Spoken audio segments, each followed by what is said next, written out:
एकविरेच्या मंदिरात आहे. पहिलाच प्रचार आणि पहिलीच सभा असंच बोला, कारण की आज जर खरे उमेदवार असतील, खरे जर भूमिपुत्र उभे राहिले तर हे महाविकास आघाडीचे. कारण आज एकविरेच्या मंदिरात आहे. जर आपण उरणचा विकास बघितला असाल किंवा उरणसाठी जी काही माणसं बघितली असाल तर ते सगळे बीजेपीने खाऊन घेतलेले आहे. मी शब्द परत वापरतोय, बीजेपीने खाऊन घेतलेले आहेत. का शब्द वापरला? आमदार महेश बालदी जे आता नगराध्यक्षाला उभी आहे, त्यांचं आडनाव काय चेंज केलंय? कोळी शहा. म्हणजे आईकडचं पण आडनाव आणि बापाकडचं पण आडनाव. माफी असावी नवऱ्याकडचं. म्हणजे तुम्ही आम्हाला गावकऱ्यांना किंवा भूमिपुत्रांना येडं करण्यासाठी काय दाखवलंय? कोळी पण आहे आणि शहा पण आहे. या असल्या लोकांच्या उमेदवारीला भूमिपुत्रांना कसा येडं करतात का? याच्या आधी माझी बहीण सायली म्हात्रे ही नगराध्यक्ष होण्यासाठी आम्ही स्वतः झटलेलो.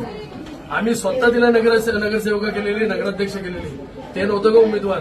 रवी भोईर का कोटावरत्यांनी कधी काही कामच केली नाहीत का? कितीतरी अशी नावं आहेत जे माझ्या घरातली आहेत की त्यांची नावं घेतली तरी कमी आहेत. पण बीजेपीला काय करायचं? मारवाड्यांची जात आणि मारवाडी हे सगळे पूर्ण उरणमध्ये बसवायचे. त्याच्यासाठी आता ही महाविकास आघाडी पूर्णपणे भूमिपुत्रांना घेऊन उभी राहिलेली आहे. त्यातले हे उमेदवार आहेत.